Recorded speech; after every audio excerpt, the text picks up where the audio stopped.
Eu não sei vocês, mas tem uma coisa que eu gosto, é de sorteio.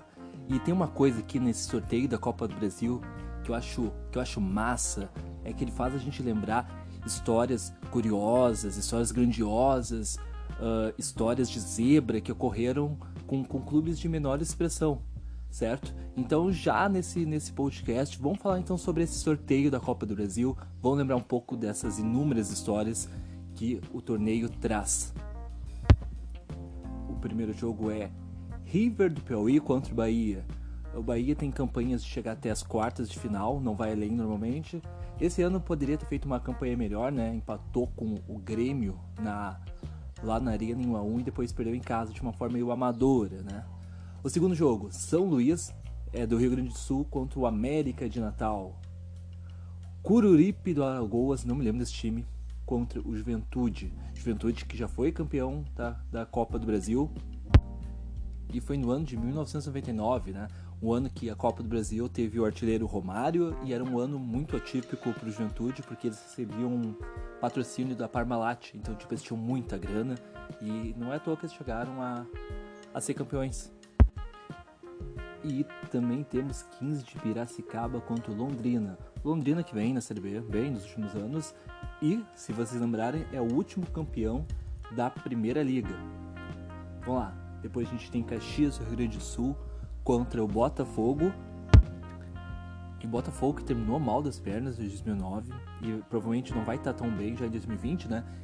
E como a Copa do Brasil hoje é um torneio que dá muito e muito dinheiro, é a chance desses times de menor expressão se aproveitar do momento ruim dos times grandes e eliminar eles e fazer uma grana, né? Então, tipo, é um jogo do ano já, do Caxias já, logo aí no, sei lá, em abril, não sei quando começa a Copa do Brasil. E depois 3 jogões na sequência. Toledo do Paraná contra o Náutico, Palmas do Tocantins contra o Paraná Clube, Bahia de Feira de Santana contra Luverdense.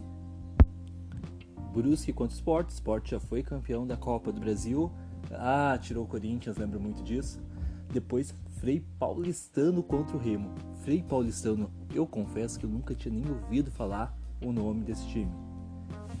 Depois é o jogo em Manaus e Curitiba de novo, retornando para a Série A. E quando o Curitiba caiu eu pensei que ia subir no ano seguinte, mas aí ficou um ano a mais, né? Então vamos ver como é que eles vão se comportar nessa Copa do Brasil. E o legal também de ver o Manaus na Copa do Brasil é que a gente pode ver a Arena da Amazônia de novo, né? Que eu achava um dos estádios mais top de todos e tal. Mas como não tem jogo muito lá, meio que a gente não tem mais contato com esses estádios da Copa, né? E outro jogo, Gama contra o Brasil de Pelotas. Eu já morei em Pelotas e minha torcida vai ficar então pro Brasil. E, né, pra esses dois times também. Também tem esse lance, né? Quando dois pequenos se enfrentam, obviamente um dos pequenos vai avançar e vão faturar uma grana que normalmente eles não fazem no ano. Então, é bom. E aí, ó, São Raimundo contra o Cruzeiro.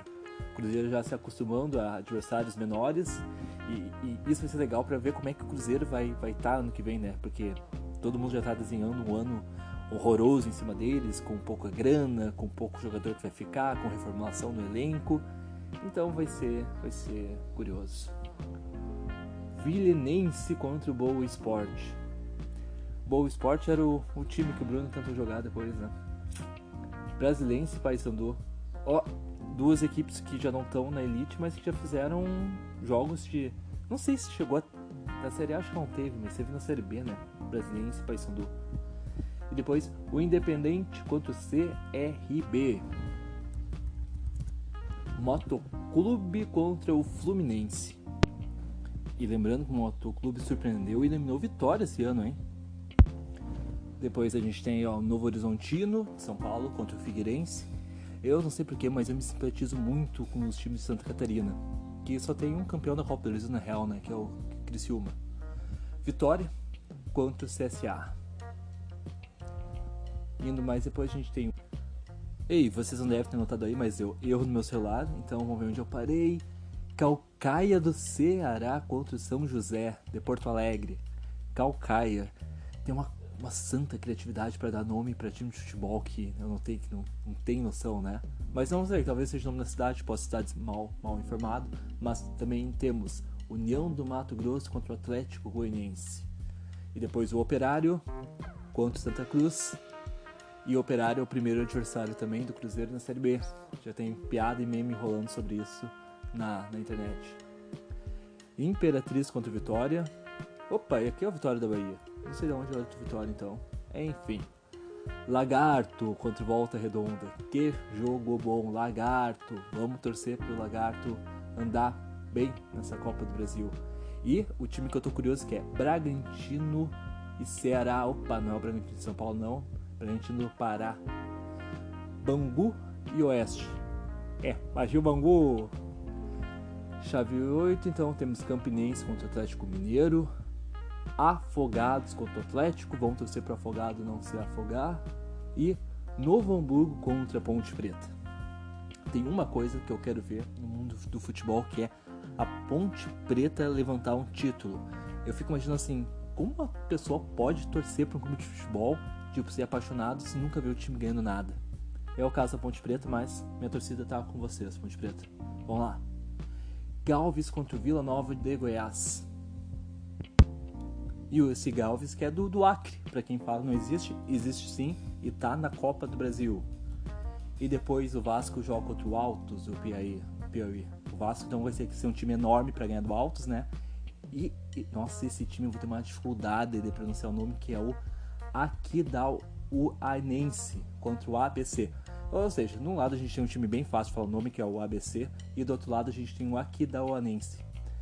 Eu quero ver o narrador para fazer esse jogo. E depois o Fast Club contra o Goiás. E o Santo André já campeão da Copa do Brasil, contra também campeão da Copa do Brasil, que é o Criciúma. Jogos bem mal hoje, né? E uma outra coisa que tanto o Santo André quanto o Criciúma tem em comum é que os dois gostam de cair. Às vezes estão bem e ficam mal. Santo André 2004 campeão da Copa do Brasil, e daí eu acho que 2011 começou tipo sucessão de rebaixamento. Hoje eles estão na 2 Paulista, não sei se se insere no Brasileirão. E o Criciúma acabou caindo no passado, né? E depois Santos, só que não é o Santos de São Paulo, né? É o Santos do Amapá contra o América Mineiro. E o Barbalha será contra o Operário. Barbária contra o Operário. Depois Ferroviária, São Paulo contra o Avaí. E, por fim, Águia Negra contra São Paulo e o Correia do Maranhão. E como vocês sabem, né, tem aqueles times que estão na Libertadores que só entram nas oitavas de final do torneio, que possivelmente vai ser um desses que vai ser campeão. Que é Atlético Mineiro, Corinthians, Flamengo, Grêmio, Inter, Palmeiras, o Santos e o São Paulo. E daí tem aquelas regras, né? As 2 primeiras fases é o jogo único, sendo que o primeiro jogo é o pior colocado no ranking é como visitante, tá? E o segundo jogo, que também é jogo único, o mandante ele é sorteado. E o empate já leva a disputa para os pênaltis, o outro não. Dá ao visitante a vaga direta. E aquilo que a gente já está acostumado, né? Começa lá no início do calendário brasileiro, 5 de fevereiro, e termina lá em setembro. Ou seja, muito tempo de Copa do Brasil, e dá aquela premiação gorda, né? Que salva qualquer time brasileiro, que todo time brasileiro deve. Então, comentei rapidamente, espero que vocês tenham gostado, e a gente vê se a gente faz mais conversas assim sobre futebol. Deixe seu comentário e até a próxima.